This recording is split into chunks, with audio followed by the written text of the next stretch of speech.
Hello, this is Daniel Mart, and today I'm going to be doing a review for Nothing But Trouble. So yeah, I'm going to double dip, so to speak, on this one because originally this was intentioned as a 25th anniversary review. However, if you saw my last channel update, I decided to start a new series which I review basically B-level movies or so bad or good, campy, cheesy movies, those type of movies. And again, this is gonna be the first movie in that series. And that series is called Midnight Movie Reviews. Very fast, if you guys are wondering why they call it Midnight Movie Reviews, it's basically because it's inspired. In part, it's inspired by Chris Stuckman's Hilariosity reviews, and in part, it's inspired by the fact that movies such as this, like these kind of guilty pleasures, so bad they're good. They're good movies or B-level movies or lower production value movies. About 20, 30, 40 years ago, they normally came out at midnight, and that's why I'm calling this a midnight movie review. Normally, midnight movies nowadays are movies such as, for example, Deadpool or the Avengers that come out at like 12:01 midnight screenings. So that terminology in film has kind of changed in the past 15, 20 years. But yeah, I'm gonna focus on what it used to mean. So yeah, I'm gonna double dip on this midnight movie review and a 25th anniversary review. It was originally intentioned as a 25th anniversary review, but I kind of double dip. So yeah, um, yeah. And by the way, I will be making a playlist for all my midnight movie reviews, and yeah, and this will also go on the anniversary playlist review, anniversary movie reviews playlist, whatever. So yeah, 10 seconds. So yeah, before I begin though, the cast. This movie stars Chevy Chase, Dan Aykroyd. It's directed by Dan Aykroyd, to be honest, and yeah, very fast. This is Dan Aykroyd's sole directing credit. We're gonna find out why. So yeah, stars Chevy Chase, Dan Aykroyd, John Candy, Demi Moore, which I'm kind of surprised. Taylor Negron, Valry Bromfield, Bertel Damas, Raymond J. Barry, sorry, and Brian Doyle Murray, Brian Doyle and John Wesley. So yeah, before I begin though, 10-second spoiler warning as usual for those who have yet to actually watch the movie and haven't already. Stop the video, go check that out, and then come back and watch the rest of this review. 10-second spoiler warning as usual, starting now.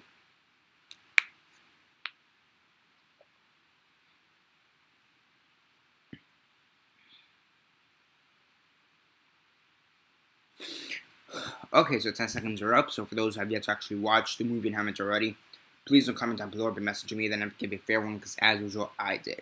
So as usual, quick synopsis, likes and dislikes, and then the rate. So apparently, the plot for this movie, as usual, synopsis, likes, dislikes, and rate. So yeah, apparently the plot for this movie is, which I guess in a sense is pretty by the numbers, I guess, according to IMDb. You have a businessman and a group of his friends or colleagues. Um, it says a businessman and a bunch of his colleagues find that he and his friends or whatever. That came out wrong. A businessman finds he and his friends, the prisoners of a sadistic judge and his equally odd family in the backwoods of a bizarre mansion.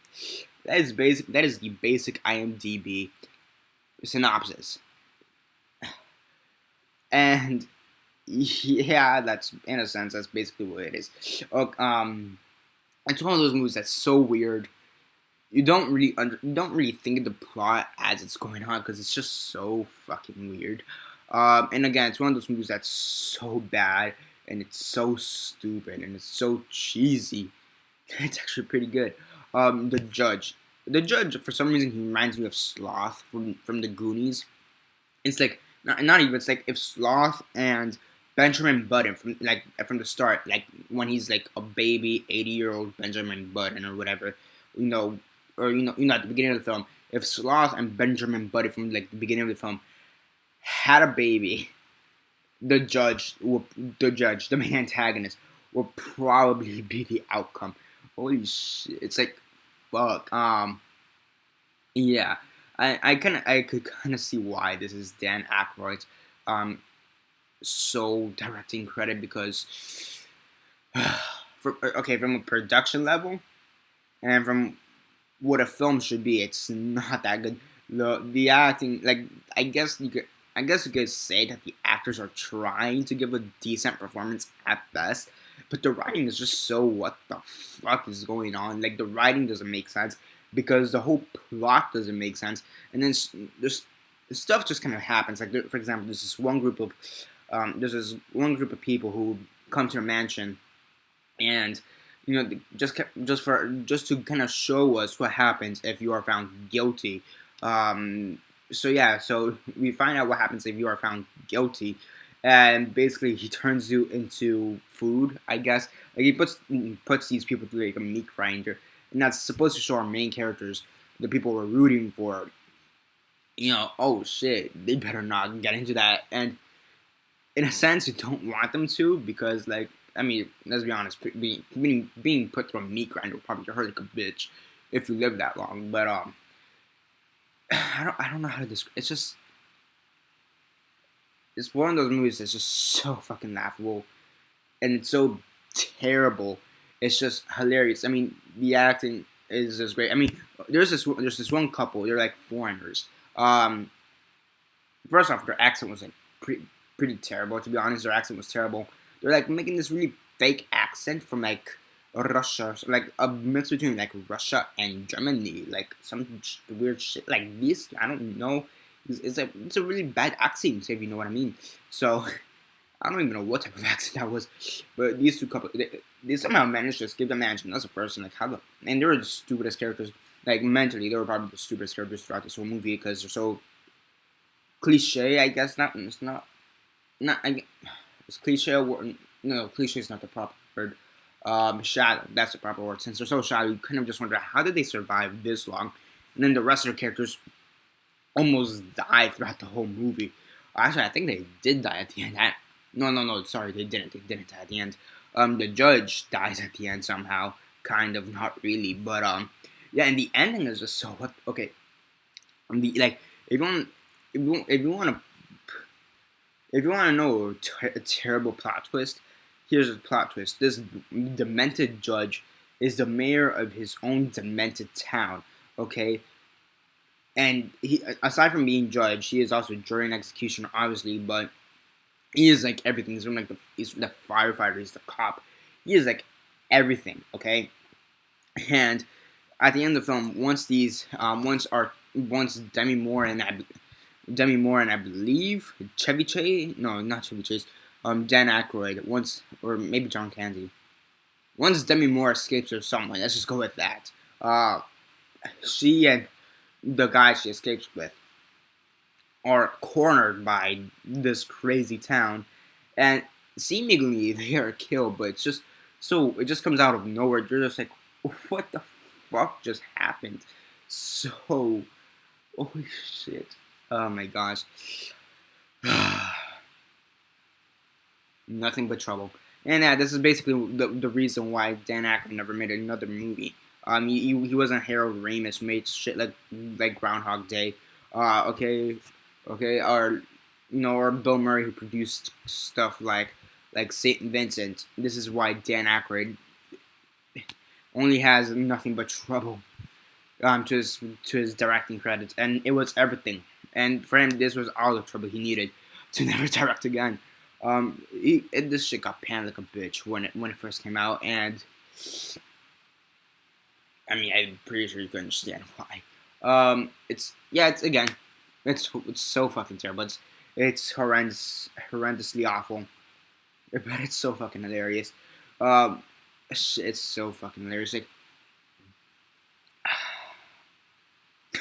oh my gosh, there's this one scene where Demi Moore, she's like sliding down. Demi Moore and this other guy, one of the guys she's with, they're both sliding down, and the slide kind of splits in two. So Demi Moore goes to one side, the guy goes to the other side, and Demi Moore is kind of safe, but the other guy, he's about to go through the meat grinder, and that was a pretty hilarious scene because it was such a bad production value again.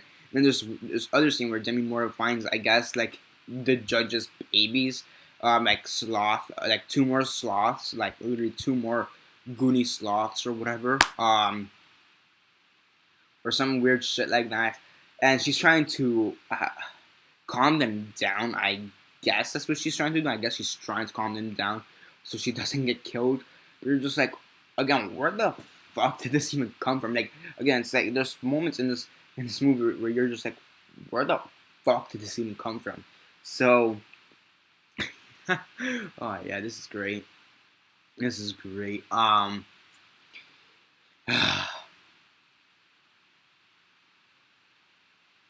Yeah. Uh on a scale of 1 to 10, 1 being the worst, 10 being the best, and 6 being decent, I'm thinking, should I rate this as? How should I rate this?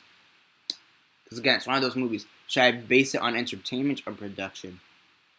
Uh, should I base it on entertainment because it was extremely entertaining, but production-wise, it was terrible. I'm gonna be generous. I'm gonna go in the middle, and let's see. I'm gonna go in the middle and say, yeah. On a scale of 1 to 10, 1 being the worst, 10 being the best, and 6 being decent, I'm gonna give it a 5.5 out of 10. It's in the middle. From a production standpoint, I want to give it a 4. From an entertainment value, I want to give it a 7. I'm gonna be generous and in the middle, 5.5 out of 10. Yeah. So that's it for the 25th anniversary review and the first midnight movie review of, for me. It's not my first anniversary review. I've done other anniversary reviews, but it's the first midnight movie review I've done. So yeah, for nothing but trouble. Now, very fast on the midnight movie reviews. Normally, these will be going up at midnight, or around midnight. And what I mean by around midnight, somewhere between 11 and 1. So yeah, it's either gonna be at either between 11 and 1 of Sunday and Monday, or 11 and 1 of Monday and Tuesday. But it's always gonna land. It should always be around Monday, midnight Monday reviews, or yeah, something like that. So yeah, this is probably gonna go around 12:30ish p.m.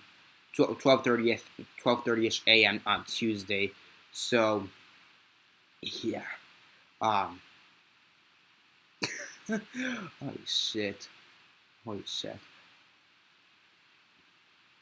I will say the makeup for the judge was actually pretty good. If nothing else, if there's actually one thing that was genuinely good that actually seemed like they were trying, I will say the makeup for the judge was actually pretty decent. It was actually pretty decent. I will say that. The rest, it was just like, I think they tried. I mean, in a sense, it is a comedy.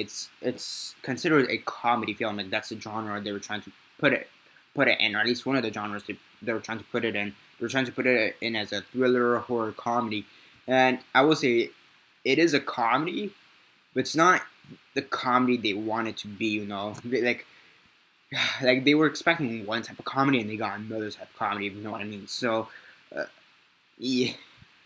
Holy shit! Nothing but trouble was all the trouble that Dan Aykroyd needed to never make a movie again, directing wise.